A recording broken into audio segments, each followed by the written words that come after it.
Hoy hay más en Estudio Humanitatis Radio, un espacio para la divulgación de las humanidades. Bienvenido. Hola, muy buenas tardes a todos quienes nos ven y escuchan a través de nuestra página de Facebook en Estudio Humanitatis Radio. Le damos la más cordial bienvenida. También a todas las personas que nos sintonizan a través de www.radiomorir.com, también sean bienvenidos a una emisión más de Estudio Humanitatis Radio. Hoy tenemos un programa muy especial con una invitada que recibimos con mucho agrado y que enseguida vamos a presentar. Pero antes, pues gracias a todas las personas que le han dado like a nuestra página, quienes nos están siguiendo y comparten nuestros contenidos. Muchas gracias, sigan recomendando y compartiendo la página para más difusión de las humanidades y las artes. También muchas gracias a quienes ya se suscribieron a la página de YouTube, donde pueden encontrar ustedes los videos de nuestras entrevistas. Nada más les recordamos que en esos videos, pues bueno, la calidad del audio no es la óptima, en cuanto que pues son los videos que subimos de la página de Facebook, pero sí se alcanzan a escuchar muy bien las entrevistas con nuestros invitados. También a propósito del tema del día de hoy, del que hablaremos amplio y tendido con nuestra invitada, pueden dejarle sus saludos, sus comentarios, también preguntas que le quieran hacer a través de nuestro chat en vivo en la página de Estudio Humanitatis Radio. Si están viendo el video en otras páginas donde se replica, pásense por favor a Estudio Humanitatis Radio para poder ver sus comentarios en el chat. Alejandro Gómez, buenas tardes. ¿Qué tal, profesor? Buenas tardes. Sean todos bienvenidos a una nueva emisión de Estudio Humanitatis Radio, un programa muy interesante que se va a antojar sabroso. Se va sabrosón, con cierta sabrosez. Entonces, bueno, vamos a iniciar, profesor. ¿Qué tenemos para hoy? Pues tenemos eventos culturales. Sí. ¿Cuáles son, Alejandro? Para mí hoy. Bueno, en el Teatro María Teresa, la obra El Son de los Perdidos, una obra de Joshua Mesa, jueves 26 y viernes 27 de junio a las 20:30 horas. Los boletos están en la página del teatro y en la taquilla física, profesor, así que pueden llegar un poquito antes y comprarlos ahí. El otro es también una puesta en escena en el Conjunto Santander. Recuerden que es en el Conjunto Cultural Universitario. Es allí en Periférico, a un lado, a espaldas de la Biblioteca del Estado. La obra se llama Un tonto en una caja. Esta se va a dar el 20 y 21 de junio a las 20 horas en la sala 4. Un tonto en una caja es una comedia política social, algo como de sátira, profesor. Es del dramaturgo Martín Giner y es una crítica a la autoridad, una parodia, es una parodia y a la autoridad que sustenta el argumento de la obra, profesor. Tiene las actuaciones de Azucena Evans, Coralia Manterola, Gabriela Ecatel y con la dirección de Alberto Magaña. Los boletos están en la página del Conjunto Santander y en la taquilla física, profesor. Entonces, pues bueno, para que se den una vuelta. Y tenemos también dos eventos, ya estos más bien académicos, profesor.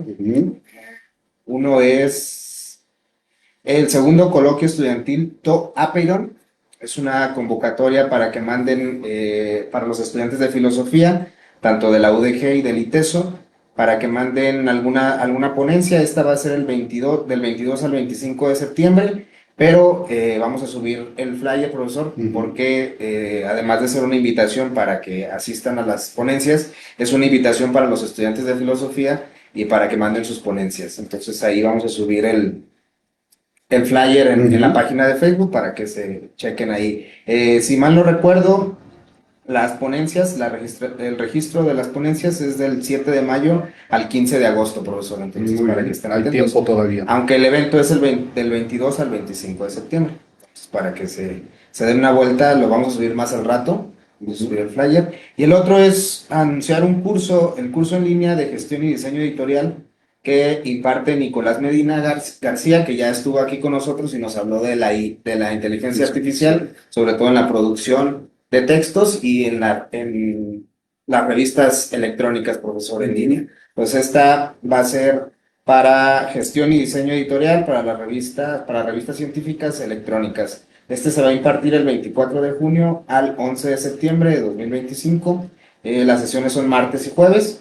Así que bueno, también vamos a subir el flyer, ahí va a estar la información para que se registren, profesor. Entonces es invitación a estos dos temas académicos.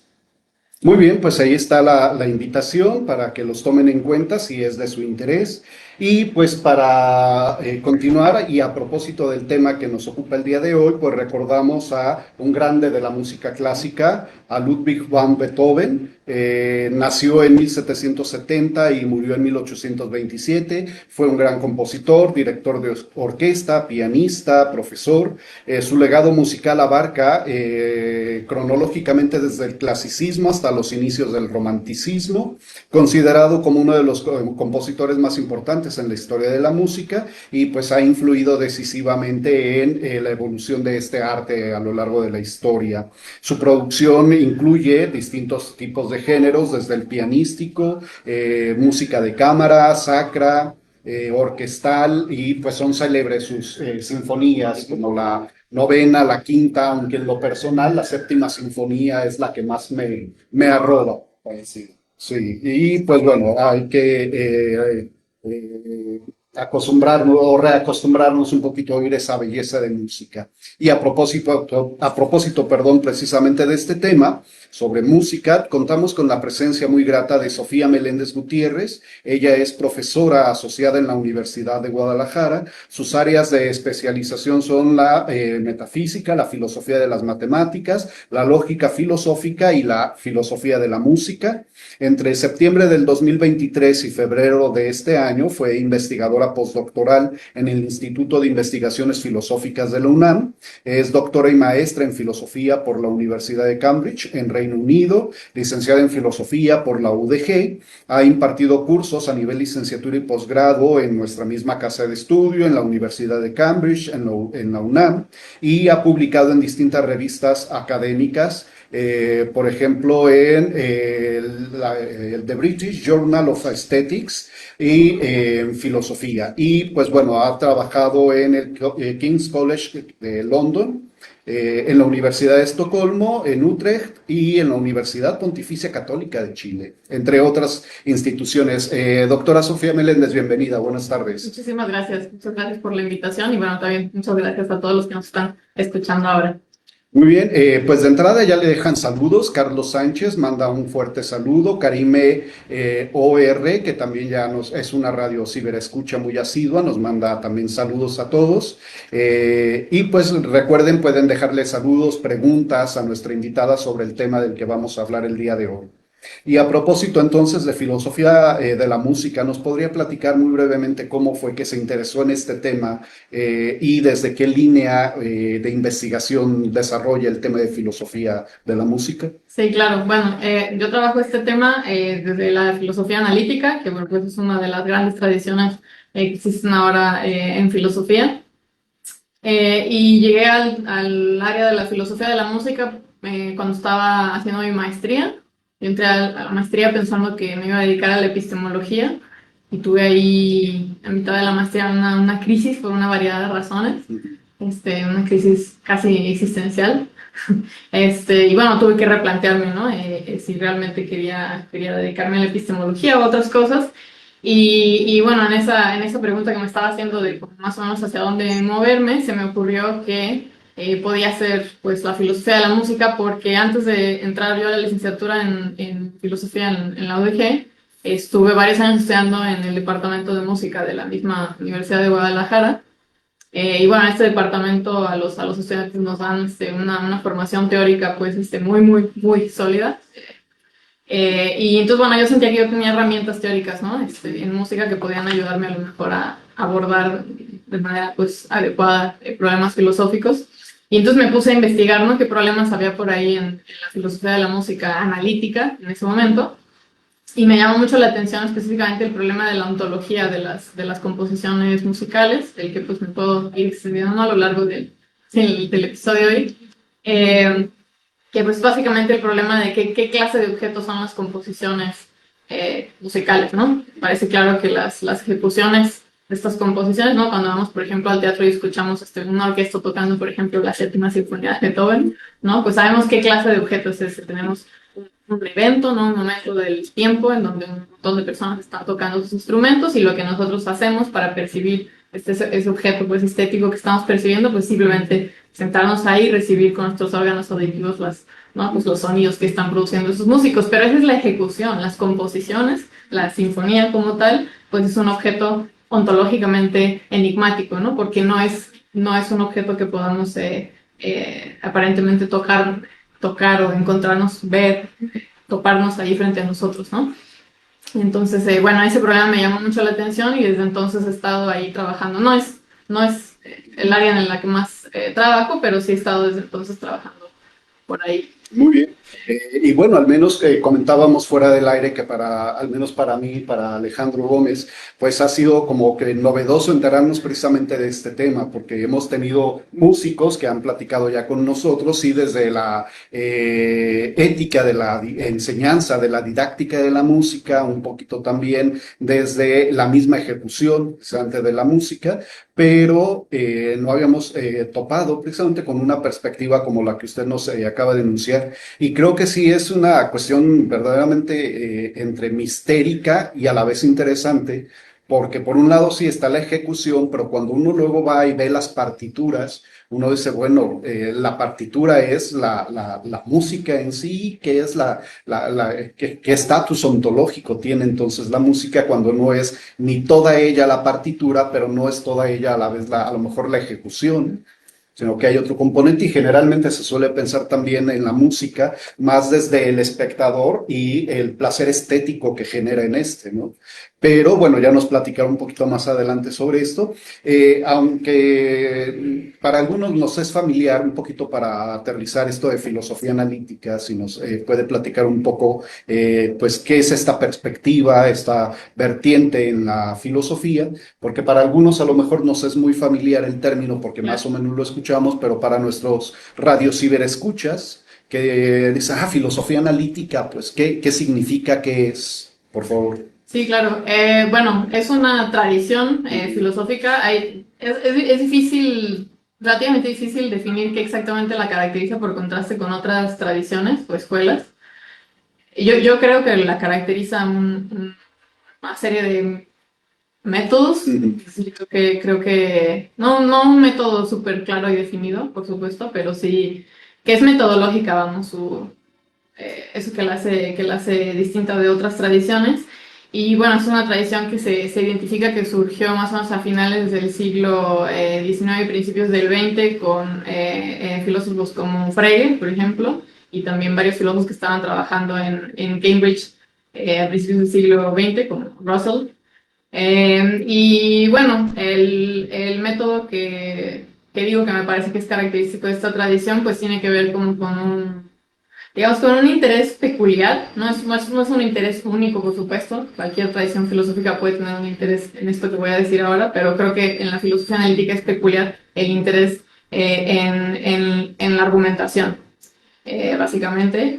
Es cierto que surgió la filosofía analítica en un debate en filosofía de las matemáticas. Lo que estaban debatiendo estos filósofos que nombré hace un momento estaban batallando contra la filosofía de las matemáticas de Kant, ¿no? Entonces, las matemáticas fueron, digamos, el campo en el que surgió este método por primera vez.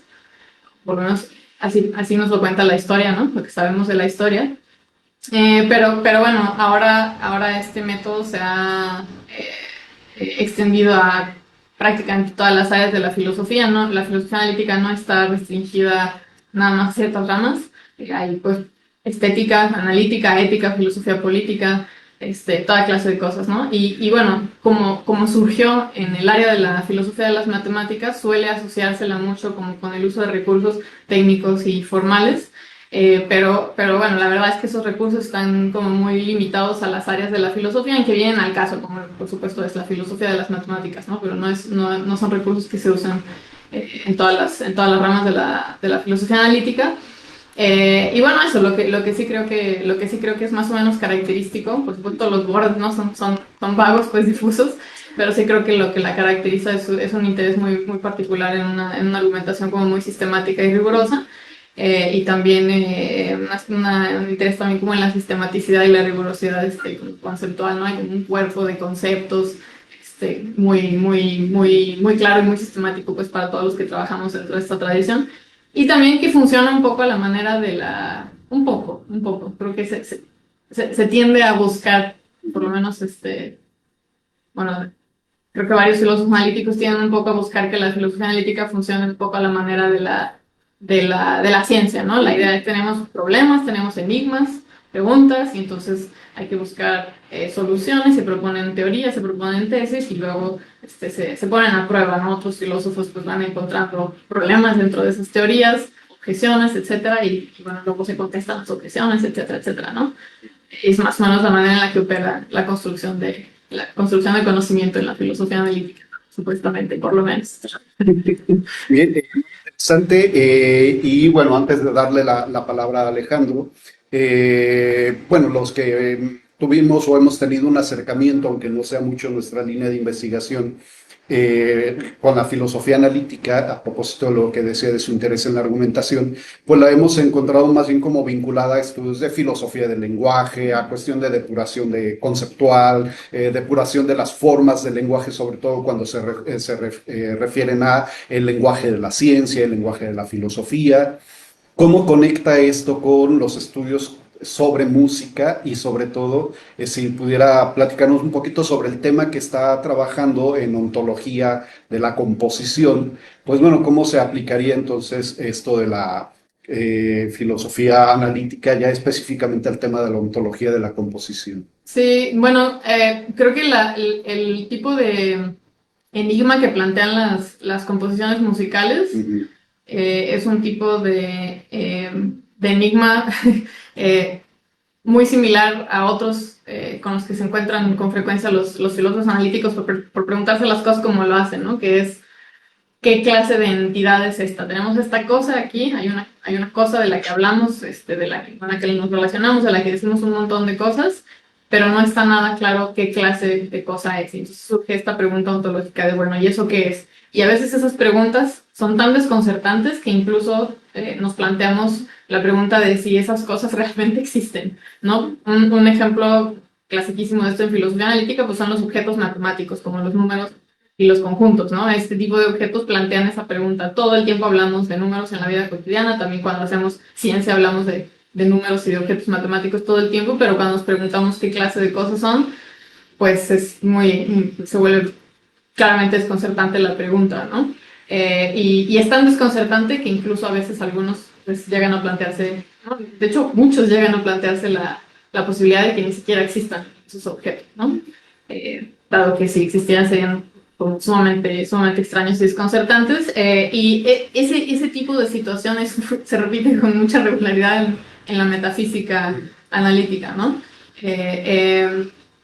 Y bueno, justo ocurre también con las composiciones musicales, por esto que decía yo de que, bueno, es muy claro qué clase de cosa es una ejecución, ¿no? Es eso, es este conjunto de sonidos, como tal, los sonidos como un fenómeno físico, ¿no? Ondas transmitidas en un medio, etcétera, hacia nuestros órganos auditivos, que ocurren en un momento del tiempo y en un espacio determinado, y nosotros percibimos eso, y ya, pero la composición, y como decía hace un momento, pues es otra cosa, ¿no? No parece que sea lo que llamamos en filosofía analítica un objeto concreto, es decir, no parece que sea un objeto que esté en algún sitio del espacio-tiempo, ¿no? Si yo le preguntara al profesor en dónde está la séptima sinfonía de Beethoven, pues parece que no me podría contestar nada, ¿no? Sabemos que la compuso en algún momento del tiempo, pero no podemos irla a buscar a ningún sitio del espacio-tiempo. Hay partituras, etcétera, pero esas, como decía usted, pues son otras cosas, ¿no? Ese es el principio de esta pregunta ontológica, como muy desconcertante. Hay otros problemas también relacionados con la música de los que se ocupa la filosofía analítica, como por ejemplo el problema de cómo sucede que la música nos parece, y hablamos de ella así todo el tiempo, como si transmitiera emociones y como si tuviera cierto tipo de carácter a veces, ¿no? Es súper común hablar, por ejemplo, de música alegre, de música triste, pero también podemos decir cosas como que, no sé, que la música de Bach es muy ecuánime, o por ejemplo, por ahí un preludio de Rachmaninoff del que he escuchado un montón de veces que se dice que es bélico, a pesar de que estas obras son lo que se llama música absoluta, ¿no? Esta es una distinción muy importante que creo que da pie a explicar por qué la música luego es tan filosóficamente interesante y desconcertante, ¿no? Es la distinción entre música absoluta y música programática. La música programática es música que está asociada por alguna vía con un objeto, con otro objeto, ¿no? Por ejemplo, con otra obra artística o con un evento histórico o con algún personaje o lo que sea, ¿no? Y bueno, ¿cómo ocurre esto? Pues normalmente ocurre a través del título, ¿no? Pero entonces, cuando una obra musical está asociada a un objeto que no es ella misma, entonces estamos hablando de música programática y por supuesto esta asociación le da cierto tipo de contenido a la obra, ¿no? Sabemos, qué sé yo, por ejemplo, no sé, Beethoven pensaba ponerle a una de sus sinfonías, pensaba, en algún punto pensó ponerle Napoleón, ¿no? Entonces, si se hubiera llamado así, pues claramente esa asociación con Napoleón pues, le habría dado cierto tipo de contenido, digamos, a la obra. Pero cuando no existe una asociación de ese tipo, se habla de música absoluta, ¿no? Entonces, bueno, como tenemos obras así, obras de música absoluta que no tienen ningún contenido semántico, digamos, surge esta pregunta de cómo es que a pesar de eso, la percibimos a la música como expresiva. ¿Cómo es que la asociamos de esta manera como lo hacemos con emociones y con rasgos de carácter? ¿Cómo lo hacemos, no? Y bueno, otra pregunta muy obvia que surge ante la variedad tan grande de obras musicales que tenemos ahora, pues la pregunta de qué cuenta como música y qué no, ¿no? ¿Cómo definimos música? Esas son algunas cuestiones que están por ahí. De hecho, eso es otra pregunta que vamos a abordar precisamente Sí. con esto de la conceptualización de la música. No sé si a propósito de lo que nos explicaba sobre esta distinción entre música absoluta y música programática, me venía a la mente, por ejemplo, la Marsellesa, que se escribe toda una partitura para darle como musicalidad precisamente a ese himno. Entonces a ese entraría en esta asociación de la música, la composición no es per se, sino en función de un fenómeno, un hecho histórico, y entraría también en ese tipo de música, como música programática, ¿no? Sí, sí. Ah, bien. Y bueno, antes de darle la palabra a Alejandro, Carlos Sánchez, que es un radio ciberescucha, ha sido ya en nuestro programa, tiene un comentario nada más, dice, muy interesante que en últimas, supongo últimas fechas, porque nada más dice que en últimas, la filosofía de las matemáticas llegara a su ápice con Kurt Gödel en 1931. Nos soltó así el comentario, yo creo a propósito de lo que comentaba de la filosofía analítica, la filosofía de las matemáticas. Sí. Entonces, bueno, no sé si quiera comentar algo a propósito de Gödel. Está difícil asociarlo con el tema.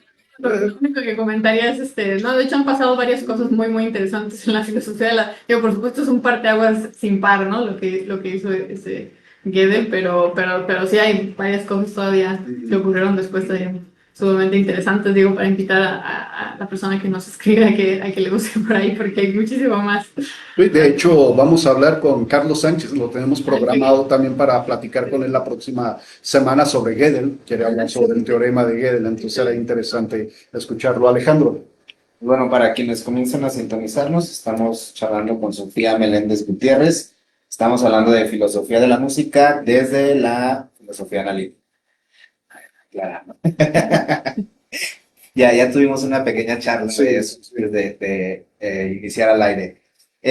A mí me gustaría preguntarte dos cuestiones así como muy sencillas, también una para mí y otra seguramente para nuestros radioescuchas. La primera, bueno, hacer un pequeño comentario respecto de cómo se inició a estudiar la música desde las matemáticas en la historia de la filosofía. Al menos se introdujo el estudio de la música en las artes liberales con la escolástica y siempre estuvo como relacionada con la matemática, siempre tuvo una relación, pero desde la analítica, pues bueno, parece tener otro sentido muy diferente. ¿Cómo nos puedes dar algún ejemplo de cómo es que se analiza desde la matemática la música? No sé si nos puedes comentar si se hacen algún tipo de estructuras, se cuentan los compases, no sé, yo estoy pensando en eso, no sé si es correcta la pregunta o... Sí, no, sí, por supuesto. Sí, digo, bueno, digamos, las convenciones compositivas que tenemos aquí en Occidente, de otras, creo que no te podría realmente hablar con suficiente autoridad, pero las que tenemos aquí en Occidente, que son las que, bueno, he estudiado hasta cierto punto, sí están llenas de matemáticas, ¿no? En lo que tiene que ver con cómo se acomodan los sonidos a lo largo del tiempo, pero también con cómo, y esto es interesante, cómo se combinan entre ellos de manera simultánea y sucesiva, ¿no? No solo con lo que tiene que ver con lo temporal, sino también con las combinaciones. Casi toda la música que escuchamos, tanto la música como la llamada música clásica, pues, y también la música más comercial, popular, etcétera, esta es música llamada tonal. O sea, es música que está enmarcada dentro de un sistema de tonalidades. Y pues una tonalidad, digo, para no decir de más, es como un marco que nos dice nos dice para empezar que solo podemos usar ciertos sonidos de los que existen en nuestro sistema musical, que son 12, pero la tonalidad nos dice que solo podemos usar algunos de ellos, los otros con muchísimo más cuidado. Y también nos dice en qué orden, cómo los podemos combinar, cómo se pueden suceder unos a otros, etcétera, ¿no? Y todo ese esquema de cómo es que se pueden combinar y cómo se pueden suceder, etcétera, todo eso está descrito en términos pues muy numéricos, ¿no? Se habla, por ejemplo, de intervalos que son segundas, terceras, cuartas, quintas, se habla de grados, los grados son terceros, cuartos, quintos, etcétera, ¿no? Y bueno, todo ese tipo de cosas son las que regulan esta tradición compositiva que tenemos nosotros aquí en Occidente. Muy vinculada con la matemática. Sí. Del público que interactúa con nosotros en el chat, agradecemos a todas las personas que están dando like a la transmisión del video, a quienes están dejando sus comentarios a través del chat en vivo.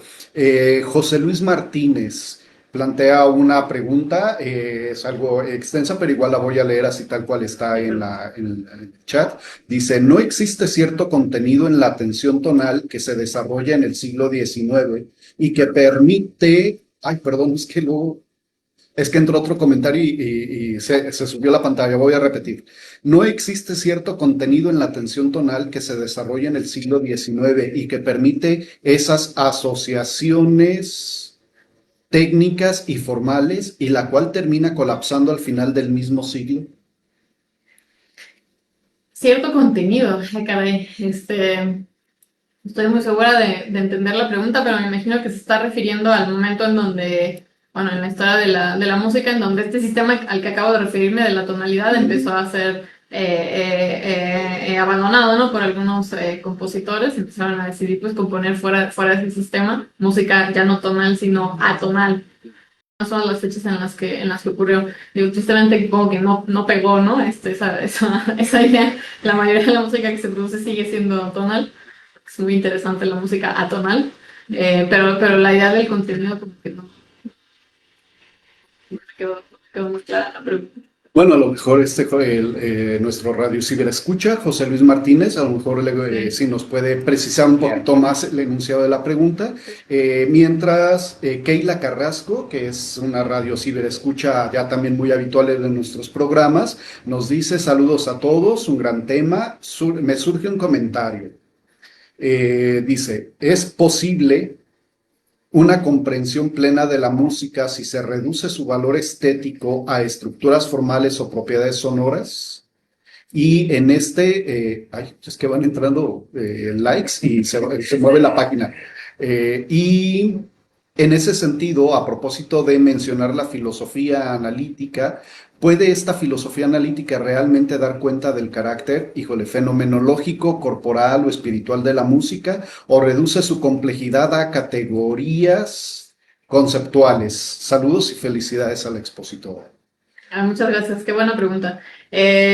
No, pues no, creo que no hay ninguna tendencia particular en la filosofía analítica a tratar como de negar todos estos aspectos, digamos, como no musicales de la música, para nada. De hecho, o sea, varias de las preguntas filosóficas que surgen en los debates analíticos respecto a la música, pues tienen que ver justo con eso, ¿no? Como decía hace un momento, uno de los problemas más prominentes en filosofía analítica de la música, pues este problema de cómo es que se relaciona la música con todas estas cosas a las que la asociamos, ¿no? Como emociones, ideas, incluso conceptos, qué sé yo.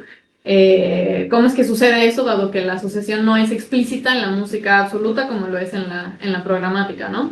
Entonces, no, para nada hay una tendencia en negar eso. Digo, yo creo que en general en una posición posible en estética, pero que no es para nada característica de los filósofos analíticos, una postura posible en estética es la de decir, pues algo así como que no existe tal cosa como las propiedades estéticas, ¿no? No existe lo bello, no existe lo sublime, no existe, todas esas cosas no existen, son solo, bueno, como cualidades que nosotros le atribuimos a las cosas, pero en realidad las cosas no poseen en absoluto esas propiedades, ¿no? Esa es una postura que uno puede tener. Y bueno, sí, es algo que se puede hacer, pero no es algo que caracterice para nada a la filosofía analítica. Y la cuestión es que, bueno, yo diría respecto a esa postura que, eh, digo, tiene sus ventajas, ¿no? Porque sí parece complicado explicar en qué consiste que un objeto tenga una cualidad de ese tipo. Pero por otro lado, pues sí parece que va en contra como de lo que solemos, va en contra de lo que decimos todo el tiempo en la vida cotidiana sobre cualquier cantidad de cosas, ¿no? Entonces creo que una postura así, digamos, que niega ese tipo de cualidades en la música, sería una, pues, visiblemente problemática, ¿no? Porque hay también finalmente un componente importante en el estudio, bueno, a lo mejor no en tanto en la filosofía analítica como tal, pero sí desde otras vertientes que tiene que ver con la apreciación del escucha.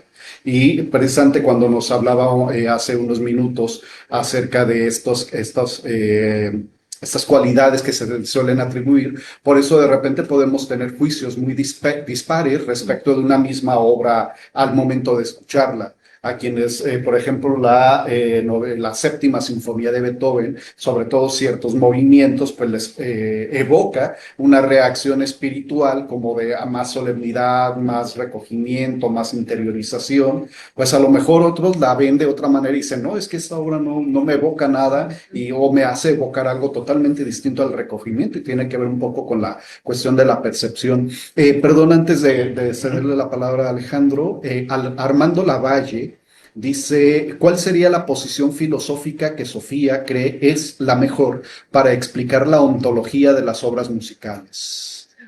Gracias por esa pregunta, es muy buena. Pues creo que la postura que más me convence ahora es una que se llama platonismo, y bueno, pues claramente está asociada a Platón.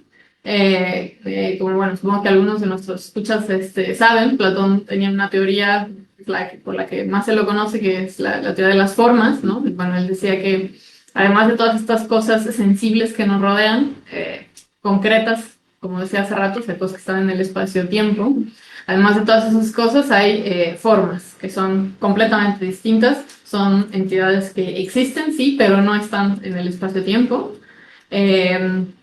Y estas formas son, podríamos decir, como objetos ideales, ¿no? Todas las cosas sensibles que nos rodean son como, con una metáfora muy trillada, creo, son como galletitas producidas con el molde que esas formas o ideas son, ¿no? Y bueno, en realidad para Platón estas formas son como objetos ideales que tienen con las cosas sensibles una relación peculiar que podemos llamar ejemplificación o instanciación. Lo que quiere decir eso es que los objetos sensibles que tienen esa relación con una de las formas pues son como,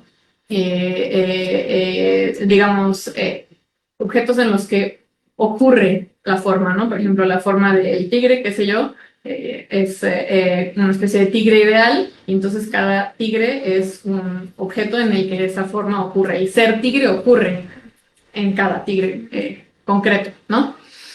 Bueno, toda esa teoría sirve de marco para proponer una teoría acerca de las composiciones musicales, porque parece que la relación que existe entre una composición musical y sus ejecuciones es muy parecida, ¿no? A la relación, perdón, que existe entre una forma platónica y sus ejemplificaciones o sus instancias. Parece que en cada una de las ejecuciones de una obra, pues es un objeto en el que la obra ocurre, ¿no? Es un momento en donde ocurre la obra. Y bueno, sí, creo que me parece que efectivamente la relación que existe a mí me parece que la relación que existe entre entre las composiciones y sus ejecuciones es esa, es la relación, digamos, de instanciación. Eso es lo que sostiene la teoría platonista sobre las obras musicales. Y por eso creo que es la teoría que más me convence. La desventaja pues es que tiene como varios problemas, ¿no? Asociados a ella, problemas muy serios. Uno de ellos es, por ejemplo, que, bueno, Platón pensaba que, como ya dije, que estas entidades, estas formas platónicas están fuera del espacio-tiempo, ¿no? Y existen independientemente de nosotros. Esto es algo muy raro, ¿no? Para nosotros pues es algo muy difícil Sí. de creer. Digo así, Bueno, ese es uno de los problemas de la teoría, que es una cosa muy exótica, ¿no? Pensar que existen entidades de este tipo, entidades, ahora las llamamos los analíticos abstractas, ¿no? Una entidad abstracta solo es una entidad que no está en el espacio-tiempo. Existe tal cual, no es una cosa que está allí en la realidad, podemos hablar de ella, pero no está en el espacio-tiempo, no podemos ubicarla en ningún sitio del espacio-tiempo. Y bueno, un problema de esta teoría es que es muy difícil de creer, ¿no? Es muy difícil creer que existen ese tipo de entidades. Otra dificultad es que, bueno, como ya decía Platón, pues piensa que estas entidades existen con independencia de nosotros no las hicimos ni nada, están ahí, hagamos nosotros lo que hagamos. Y los platonistas, ahora los platonistas en filosofía de la música, que identifican las composiciones musicales con entidades de este tipo, pues también piensan que esas entidades son así, es decir, piensan que son, existen con independencia de nosotros, siempre han estado allí. Pero eso, por supuesto, tiene como resultado que entonces cuando un compositor compone una obra, lo que está haciendo no es crear la obra, está haciendo otra cosa, que sería algo así como seleccionarla, elegirla entre muchas obras, entre muchas otras entidades platónicas similares, ¿no?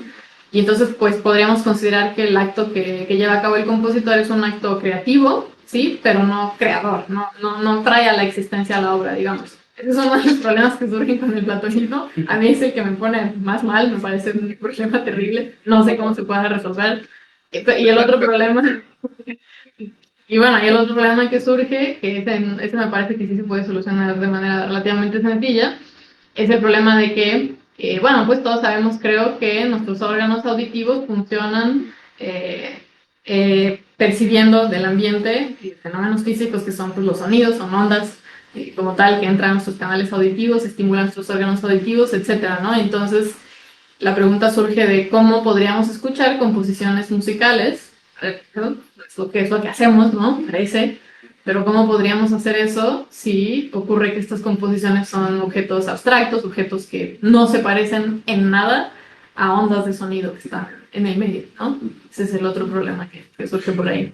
Interesante, sobre todo cuando usted estaba hablando, estaba pensando precisamente como en los dos, bueno, no sé si el otro es un polo o no, porque el otro polo sería como el que escucha la ejecución de la composición, pero estaba pensando precisamente en dónde quedaba el genio, el llamado genio creador o creativo, precisamente del compositor, a partir de esta posición en la que usted se asume del platonismo, pero también estaba pensando, por ejemplo, en el director que hace una interpretación de una composición y va introduciendo a lo mejor matices, algunas variaciones, de tal manera que en la ejecución, pues cada director va introduciendo ciertos elementos que ya hacen distinta a esa ejecución respecto del modelo o del arquetipo que sería precisamente la composición. Hay dos comentarios, uno de ellos, bueno, es del mismo Armando Lavalle, se lo leo así tal cual, dice, extrañamos mucho a Sofía en la UNAM, su compromiso filosófico dejó una huella, la UDG es muy afortunada en contar con ella. Seguramente sí somos afortunados en tenerla porque pues es sangre fresca que va entrando al departamento de filosofía y seguramente nuestros estudiantes aprenderán mucho de ella. Está una precisión que es la de José Luis Martínez a propósito de su intervención. Se la voy a leer así tal cual. Dice, me refiero a la extensión de la... Es que van entrando los likes y se van moviendo la pantalla. Me refiero a la extensión de la resolución de las cadencias tonales hasta límites que llevan a cierto dramatismo intrínseco. Una sinfonía de Mahler que empuja la resolución final en otra tonalidad, nunca resuelve como tal, o una resolución interrumpida infinita que puede resultar hasta trágica como en Tristán e Isolda. Postdata, perdón por ser tan técnico. No, está perfecto. No, bueno, justo creo que, bueno, no sé, se me ocurren dos cosas respecto a estas cadencias peculiares que describe escucha. Una cosa que uno puede decir sobre ellas, así como un poco, no sé, un poco aburrida, pues es que nos resultan tan dramáticas y tan asombrosas porque son completamente novedosas, ¿no? Porque nos acostumbramos a cadencias de otro tipo y pues en algún sentido como técnicamente más sencillas durante siglos y entonces ahora esto nos resulta como sensacional, ¿no? Pero, no sé, sí que hay más que eso, ¿no? Que efectivamente, que no es la pura novedad, ¿no? Pero justo, si hay más que eso, si no es la pura novedad lo que nos resulta tan asombroso de este otro tipo como eh, de pasajes dramáticos en la música, si no es solo eso, es que surge esa pregunta, ¿no? De cómo es que entonces... eh, asociamos, bueno, sí usaba estos adjetivos esta persona, ¿no? De trágico, etcétera. ¿Cómo es que llegamos a asociar ese tipo de cualidades, pues, con la música? Y digo, una respuesta que se tiende a dar en filosofía es que estas asociaciones son como convencionales, ¿no? Por ejemplo, nosotros que consumimos tanto cine, pues tendemos a asociar, bueno, esta es la tesis, ¿no? Yo no estoy completamente convencida por ella. Llegamos a asociar cierto tipo de música con cierto tipo de escenas, entonces con cierto tipo de emociones, cierto tipo de situaciones, por ejemplo, pues no escenas muy tristes donde, pues no sé, algo malo le pasa al personaje y entonces se pueden cierto tipo de piezas musicales ahí acompañar la escena y que ese es como el uso repetido de ese recurso, el que nos lleva a asociar emociones o con cualquier nociones con cierto tipo de música, ¿no? Pero el asunto es que parece que no siempre hay una especie, no siempre hay, digamos, de hecho, una asociación así detrás de lo que nos provoca la música. Entonces, por ejemplo, cuando surge un recurso musical, como estos que menciona esta persona, original, novedoso, pues justo es novedoso, ¿no? Entonces no estamos acostumbrados a asociarla a nada. Y entonces la pregunta surge de cómo es posible que la asociemos aún así a cierto tipo de emociones o cierto tipo de conceptos de cualquier tipo, ¿no? Ahora, en estas prácticas, bueno, no sé si la pregunta vaya a estar bien planteada, porque a lo mejor hablo desde mucho más la ignorancia que a veces no me atrevo a reconocer. En estos ejercicios libres, que luego muchas personas que se reúnen así a formar una banda musical, pienso por ejemplo en el jazz, que es un tantito más libre, cómo se interpretaría, por ejemplo, este tipo de ejercicios donde las personas se reúnen como a improvisar. Empieza alguien con una cierta melodía, con un cierto ritmo, y luego se van incorporando otros instrumentos, pero no hay una partitura, no hay un modelo, un esquema previo como para la ejecución. ¿Cómo se analizaría desde la línea ontológica, desde la que usted está trabajando, que es esta línea platónica o platonista? ¿Cómo se entendería ese tipo de fenómenos? Sí, ay, qué buena pregunta. Digo, en principio creo que las improvisaciones no generan un enigma ontológico como lo hacen las composiciones, porque parece que lo que apreciamos de una improvisación es justo el momento en el que los músicos ejecutan la obra, ¿no? Entonces ese objeto que se aprecia estéticamente, pues sí es del tipo que es, digamos, como fácil de entender ontológicamente. Otra vez, pues un momento del espacio-tiempo donde se reúnen personas y producen soniditos que nosotros captamos con los oídos. Y entonces digamos, es un objeto concreto, un poco complejo, pero es un objeto concreto, son sonidos concretos como tal que nosotros estamos percibiendo.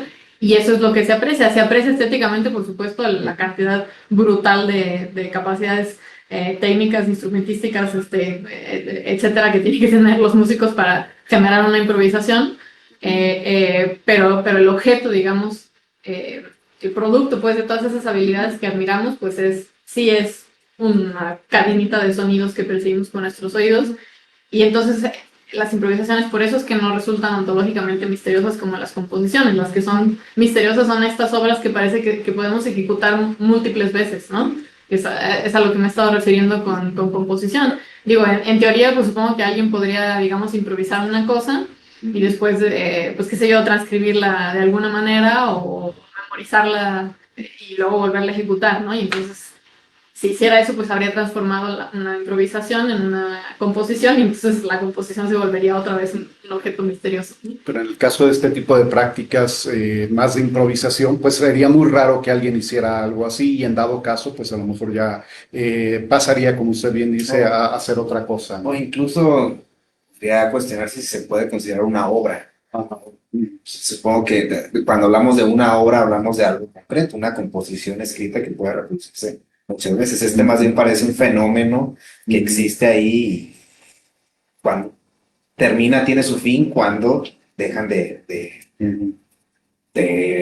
dar la música, no sé, de esta improvisación, no sé, podríamos preguntarnos. Perdón, es que hay más preguntas. preguntas. Es que le damos como prioridad al público porque es finalmente para lo que está este programa. Tenemos un comentario, una pregunta de Saúl de Lea, que celebramos que nos siga escuchando, es un radio ciberescucha, ya también habitual. Dice, ¿el estatus ontológico de la música cambia con el desarrollo de sintetizadores y la música tonal? Y otra pregunta es, ¿qué diferencia tendría hablar de ontología de la música y la de un sonido cualquiera?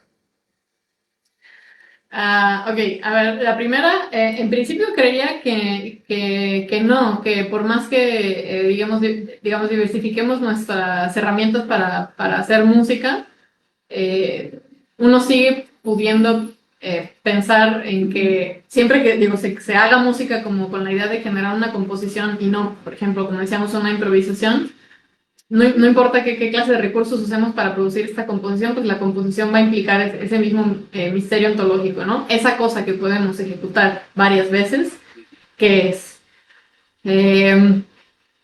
entonces, si respecto a la primera pregunta diría eso y respecto a la segunda, bueno, creo que esta pregunta sobre un sonido particular, pues creo que también el marco platónico ofrece una respuesta bastante satisfactoria, creo, a esa pregunta porque pues en música es muy común hablar de sonidos en un sentido peculiar. Podemos hablar de, si yo tuviera aquí, qué sé yo, un piano, podría tocar una nota la, ¿no? Y entonces ese sería un la, ese sonido que estaríamos aquí escuchando todos, pues sería un la como tal, pero también hablamos del sonido la de otra manera, como un objeto, como decía hace rato, pues abstracto, ¿no? ¿Cómo hacemos eso? Pues diciendo, por ejemplo, que tal obra comienza con un la, ¿no? Cuando decimos eso, pues yo no estoy hablando de ningún sonido concreto, de ningún fenómeno físico como tal que haya estado en el ambiente, etcétera, ¿no?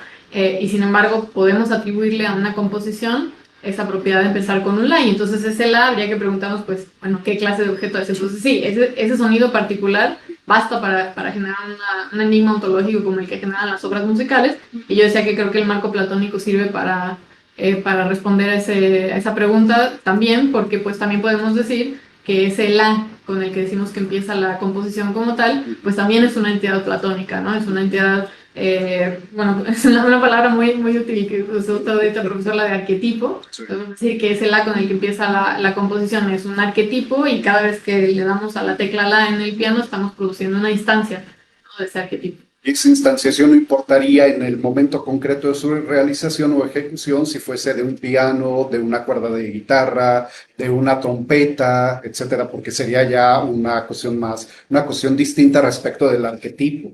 Hay varias preguntas, hay muchas reacciones al video, a la transmisión.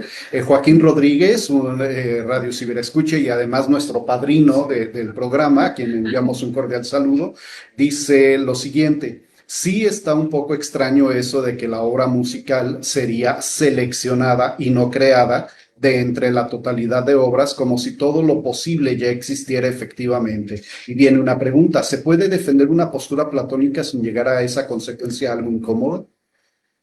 Yo también me lo pregunto, sí. O sea, digamos, el asunto es que en cuanto se plantea uno la idea de que esas cosas, de que esas entidades platónicas no estén ellas solas, sino que las creemos nosotros, pues surge la pregunta de cómo, ¿no? Uh-huh. ¿Cómo haríamos tal cosa? Luego parece que sí creamos entidades más o menos parecidas, ¿no? Podemos pensar, por ejemplo, en las instituciones, no sé, por ejemplo, qué sé yo, bueno, la UDG, ¿no? pues es una institución y sabemos que tiene un campus, entonces tiene una serie de espacios y de edificios y de objetos concretos asociados a ella, una serie de personas asociadas a ella, pero todas esas cosas cambian, han cambiado, probablemente van a cambiar de manera radical a lo largo del tiempo y sin embargo, aunque eso pasara, pues va a seguir existiendo la institución. Entonces parece que la institución existe independientemente de todas esas cosas. Eh, y entonces podríamos pensar que quizás esa institución también es una entidad abstracta, ¿no? Una entidad de esas que existen en la realidad, pero no son espaciotemporales, no están en el espacio-tiempo. Ahora, otra vez, si asociamos, claro, a la UDG con una serie de espacios, pero no depende de esos espacios, podría seguir existiendo aunque esos espacios ya no existieran.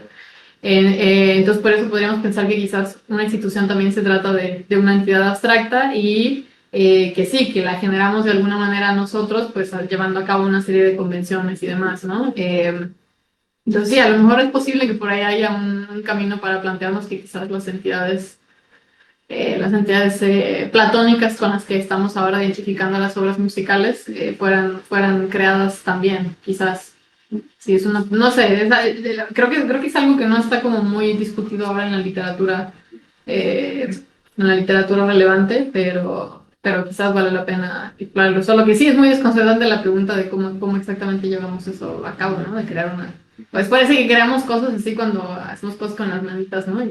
Pero una cosa abstracta, pues quién sabe cómo podríamos Porque generarla. además desde ciertas perspectivas está como en crisis también desde esa mirada, pues el genio creador, la libertad creadora del espíritu, la fantasía, etcétera, pero ya sería entrarle a lo mejor en terrenos que no necesariamente tienen que ver con esta ontología, sino más bien con la cuestión psíquica o psicológica de la generación de la obra artística. Leo un último comentario para ya ir preparando el cierre de nuestro programa, ya se nos fue el tiempo. Dice Eren Aramis, cuando hablaron de Beethoven, ¿qué dice la analítica cuando el escucha da diferente sentido?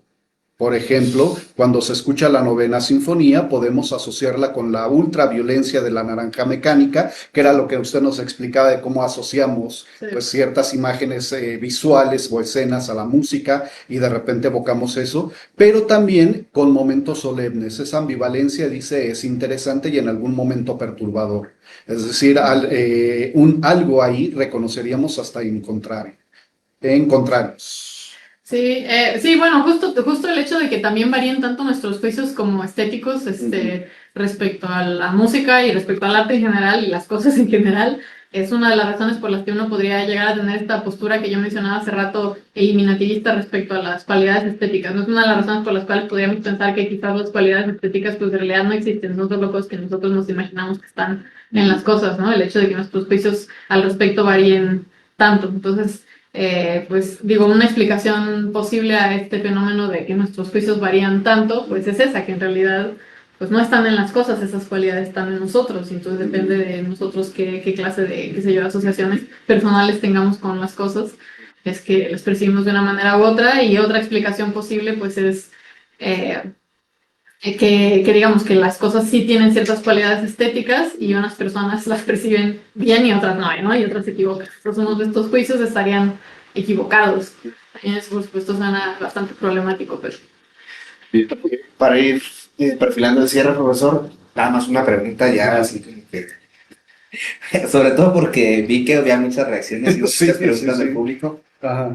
Recomendaciones bibliográficas para quienes ya vimos que sí les interesó y muchas personas. Entonces, por lo menos unas 3 buenas recomendaciones bibliográficas, doctora. Perdón, en su caso, porque nos decía fuera del aire que mucha de la discusión está está en inglés, está en círculos de habla anglosajona. ¿Alguno de sus artículos a los cuales los radioescuchas pudieran remitirse para estudiar de este tema? Sí, bueno, sí, este artículo mío también está en inglés.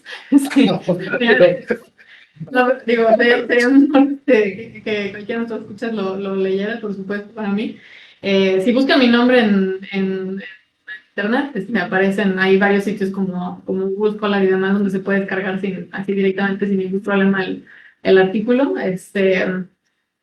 Y bueno, creo que el libro por el que hay que empezar para familiarizarse con la filosofía de la música analítica es un libro de un autor que se llama Julian Dodd.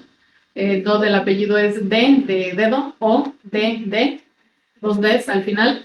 Y el libro se llama Works of Music, o sea, obras musicales, ¿no? Y sí, bueno, por ahí ese es así, creo que el punto exacto donde uno puede entrar a la discusión, y bueno, ver como cuáles son todas las ramificaciones. Es un libro pues, muy interesante. El autor es justo un platonista prominente. Y bueno, sí, ese es el que recomiendo para empezar. Bien, pues agradecemos muchísimo el favor de su visita, doctora. De ahora en adelante, Estudio Humanitatis Radio es su casa, cuando quiera venir a platicarnos sobre este o algún otro tema. De hecho, ya la tenemos también como comprometida para hablarnos un poquito de filosofía de la lógica. Claro que sí. Perdón, entró como de última un comentario, dice, parece que en esta pregunta se asoma el desafío de conciliar mímesis y poiesis en este marco platónico para comprender la música y por implicación en la filosofía de Platón. Que, bueno, la pregunta la hace el doctor Jorge Antonio Bárcena Reynoso, que es experto en filosofía antigua, entonces, pues bueno, ahí está el comentario.